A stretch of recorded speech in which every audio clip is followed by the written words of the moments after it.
ఇంటికి వచ్చేసా. సమయం సాయంత్రం 7 గంటలు. అమ్మ కోపంగా కూర్చుంది. నేను కూడా ఏమనకుండా కిచెన్లోకి వెళ్ళి ప్లేట్లో అన్నం పెట్టుకున్నా. కూర దొరకడం లేదు. అమ్మని అడిగా, కూర ఏం చేయలేవా అని. అడుగుతుంటే ఏం సమాధానం లేదు. సరేలే, ఉత్తి అన్నంతో సరిపెట్టుకొని తింటాను అని తింటుంటే కొద్దిసేపటికి కూర తెచ్చి నా ముందు పెట్టింది. కోపం తగ్గినట్టుంది అనుకునే లోపే తిట్లు సాంబార్ పోసినట్టు పోయడం మొదలుపెట్టింది. రేపటి నుంచి ఇల్లు దాటొద్దని. సరే అని చెప్పి చెప్పి అలసిపోయి నా బుక్లో ఈరోజు జరిగింది రాసుకొని, అయినా ఈ రోజులో రోజు ఎక్కడుంది, మొత్తం తనే ఉంది రాసి పెట్టుకొని, ఆ బుక్ ఏ చోట పెట్టానో అది నాకు తెలవాలని నేను పడుకునే మంచం పక్కనున్న గోడపై రాసా. ఈరోజు నా మనసు బరువెక్కిన రేపటికి ఖాళీ అవుతుంది. రేపటికి నేను రాసిన పేజీ బరువెక్కిన తన పేరు లేనిది ఖాళీ. ఉదయం 8 గంటలు. అప్పుడే లేచాను. అప్పుడే అమ్మ అడిగింది, ఆ బుక్ ఎక్కడ పెట్టావో రాసిపెట్టి మరి పడుకున్నావు, అంతగా ఆ బుక్లో ఏముంది అని. నేను ఏ బుక్ అని అడిగా. అమ్మ, నీకు గుర్తుండదు అని మర్చిపోయి గుర్తు చేసి తప్పు చేశా, పక్కనే గోడపై రాసావు చూడు అని చెప్పింది. పోయి చదువుకున్నా. ఉదయం 10 గంటలకి అమ్మ ఇల్లు సర్దుతుంది. పైన సజ్జపై ఉన్న వస్తువులను కిందకు దించమనింది. కిందకు దించుతుంటే పైనుండి ఏవో పేపర్స్ కింద పడ్డాయి. అందులో నుండి ఒక పేపర్ తీసి చూసా. ఇది నా హ్యాండ్ రైటింగ్లా లేదు అని, ఎవరు రాశారో అని పక్కన పెట్టా. అలా బయటకు వెళ్తుంటే ఎవరో పరిగెత్తుకుంటూ వచ్చి నా భుజం తట్టారు. చూస్తే వాడు నా ఫ్రెండ్. ఏమ్రా, నన్ను గుర్తుపెట్టుకున్నావా లేదా? 2 ఏళ్ళు కాలేజ్కి వెళ్ళానని కనిపించకపోయేసరికి మర్చిపోయావా అని అడిగాడు. నిన్నెలా మర్చిపోతానురా అని అన్నాను. బతికించావురా. ఎప్పుడొచ్చావురా అని అడిగాను. నిన్న సాయంత్రం అని చెప్పాడు. ఇద్దరం మాట్లాడుకుంటూ పోతున్నాం. వాడి పక్కన నుంచి ఎవరో అమ్మాయి వాడికి బాయ్ చెప్తూ వెళ్తుంది.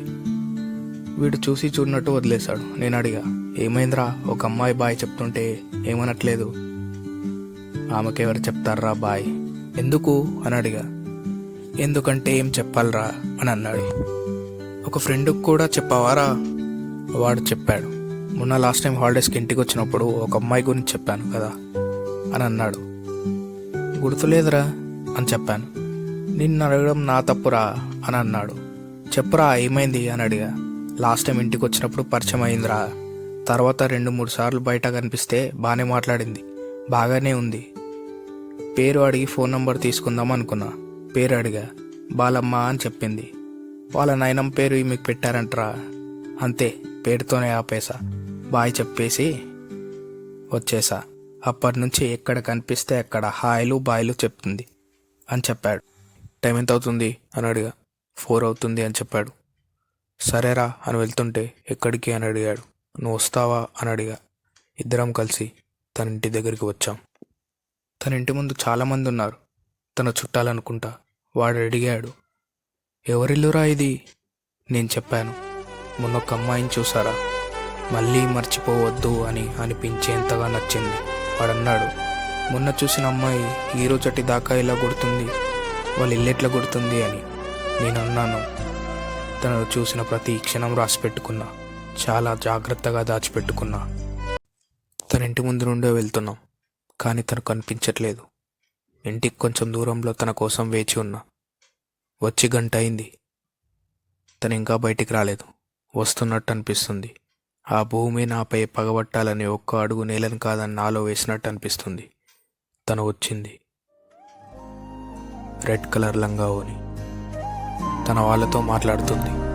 మాట్లాడుతున్నప్పుడు సన్నటి తీగలాంటి వెంట్రుకలు తన మొహం మీదకి వచ్చి పడుతుంటే చిరాకుతో వాటిని వెనక్కి అంటూ నా వైపు చూసింది. వెంటనే కూడా చాటున వెళ్ళి దాక్కున్నా. నన్ను చూసిందేమో, నా దగ్గరికే వస్తుంది. భయపడి నా ఫ్రెండ్ దూరంగా వెళ్ళాడు.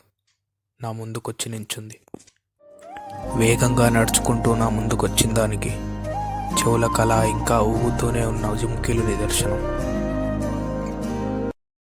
ఏయ్, ఎవరు నువ్వు? మళ్ళీ మళ్ళీ ఇక్కడికి ఎందుకు వస్తున్నావు అని అనింది. నిన్న మీరు మీ పేరు చెప్పకుండానే వెళ్ళిపోయారు, అందుకే. ఎందుకు? నా పేరు ఎందుకు అని అడిగింది. పేరు తెలియకుండానే మీ ఇంటి చుట్టూ తిరిగితే బాగుండదు కదా అని చెప్పాను. ఏంటి, జోక్ చేస్తున్నావా అని అనింది. జోక్ చేయట్లే, నిజంగా అని చెప్పాను. అలా అయితే చెప్పను అని చెప్పింది.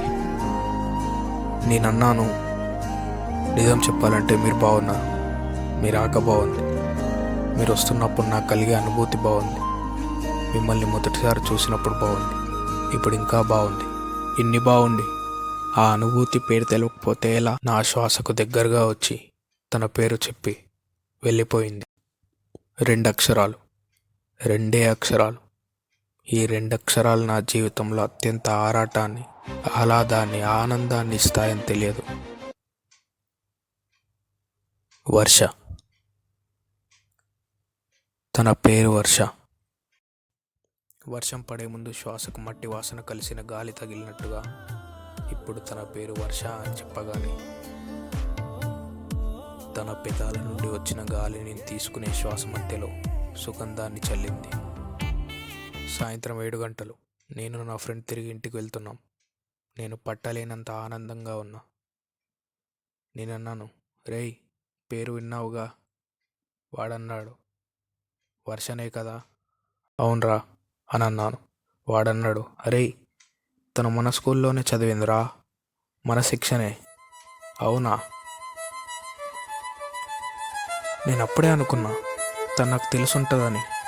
చెప్పురా చెప్పు, నాకు గుర్తులేదు చెప్పు అని అంటుంటే నా పక్కన వాడు లేడు, మాయమయ్యాడు. అదేంటి, ఇప్పటిదాకా ఉండే కదా, ఇప్పుడు హఠాత్తుగా మాయమవ్వడం ఏంటి? వాడేమైనా ఆత్మనా అని అనుకోకండి. వాడు నా ఊహ. మా 10th తర్వాత వాడు వాళ్ళ బాబాయ్ వాళ్ళతో అమెరికా వెళ్ళిపోయాడు.